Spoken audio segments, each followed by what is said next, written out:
Amb la primera entrevista, amb el primer convidat del programa d'avui. Ell és Manel Arcos, és escriptor, historiador, investigador. Ell ja fa temps va estar amb nosaltres perquè no para de treure llibres, perquè no para d'investigar i de treballar sobre un tema que l'apassiona. Manel, bona vesprada, gràcies per estar ací.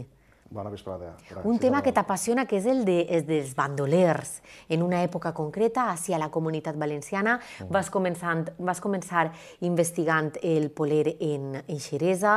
A partir d'ahir han sigut diversos llibres, La senda dels lladres, Acabar en Concamot.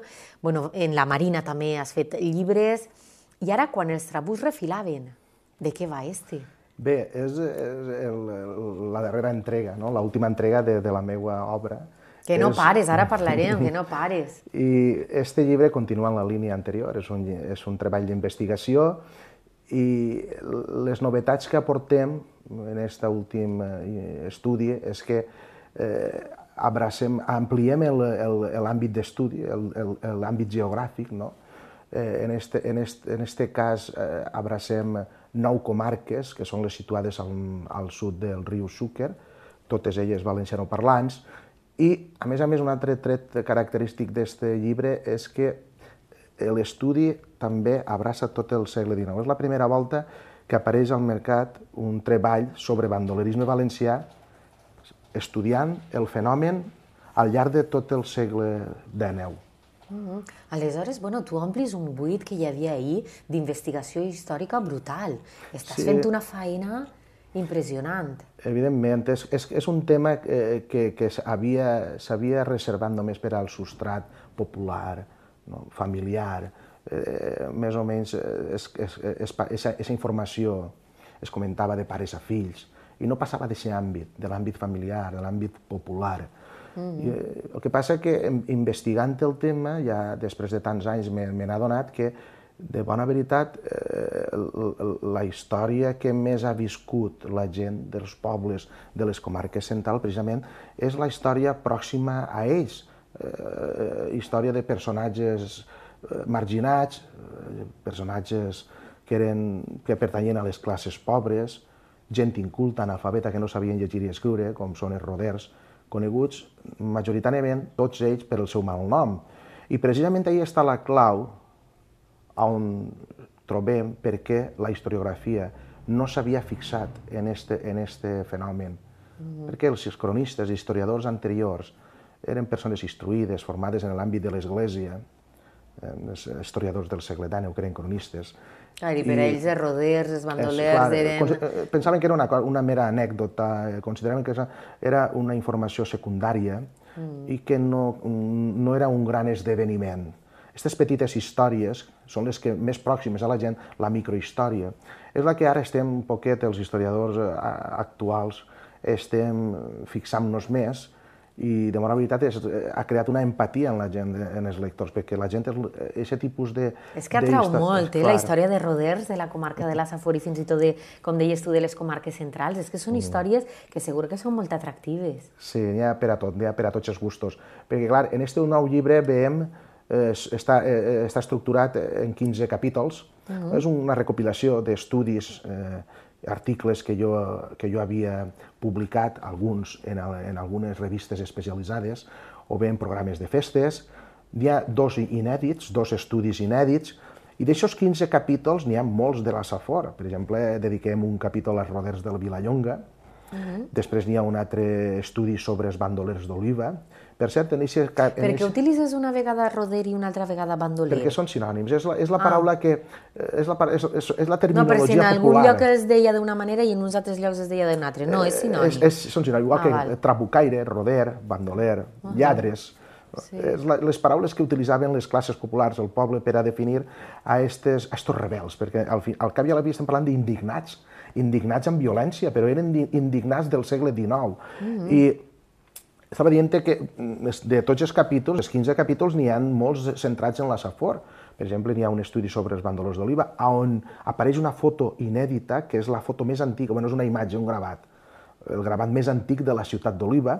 Després hi ha un estudi sobre els bandolers de Vilallonga, l'estudi sobre Josep Poler Cangros, de Xeresa, i també hi ha un estudi sobre un roder de la Font d'en Carròs, que és l'últim roder de la Safor, li diuen Simó, i hi ha un estudi sobre el cas del segrest de Josep Rausell, i ahir ja es situem en la ciutat de Gandia, perquè Josep Rausell, pare, va ser segrestat a Guardamar i després va acabar, la història acabà d'una forma funesta. Tràgic. Sí, tràgic, va ser un drama. És el pare del que després va ser alcalde de la ciutat de Gandia. Que, per cert, una de les fotos més atractives del llibre és la del Prado, una foto de principis del segle XX, precisament quan era alcalde Josep Rausell, el fill. I sabem tots la història de la donació d'aquests terrenys a l'Ajuntament per part de la família Rausell. I aleshores és el que contes en estos 15 capítols, i aleshores no és una... Vull dir, en este llibre continues la investigació, però que no és algo uniforme. En cada capítol contes de roders que t'has anat trobant en diverses poblacions. Sí, per exemple, comencem en un estudi ampli sobre el bandolerisme a la Marina Baixa. Marina Baixa, tenim estudis sobre la Costera, hi ha estudis sobre la Vall d'Albaida, de l'Alcoià, el Comtat, la Safor, les Riberes, la Marina Alta també. O sigui, abracem 9 comarques situades al sud del Xúquer. I sobretot els estudis són al llarg del segle XIX. I com has anat trobant tota aquesta informació, Manel? Perquè hauràs hagut de treballar moltíssim en la investigació per anar trobant a tots aquests roders, perquè, com tu deies, com no se'ls tenia importància, clar, no apareixeran en els documents oficials. No, el treball no és per tirar-me flors, el treball és exhaustiu, és un treball complex. És un treball molt complicat. No, és que jo ja m'ho imagino. Perquè és que treballem en la premsa, els que som periodistes, sabem massa bé que la informació de vegades està, de vegades no, i quan està l'has de tractar, o sigui, la informació que tens. Sí, has de saber qui te la conta, en quin moment, quin és el context, per què... Aleshores, comptem amb l'inconvenient que la informació judicial ens ha arribat d'una forma, diríem, quasi inexistent. Per què? Perquè a principis del segle XX es va aprovar a Madrid un decret on s'habilitava als jutjats a destruir el material per diríem, donar-los més espai, perquè estaven un poc també saturats de material. Això es diu, són els processos d'expurgacions.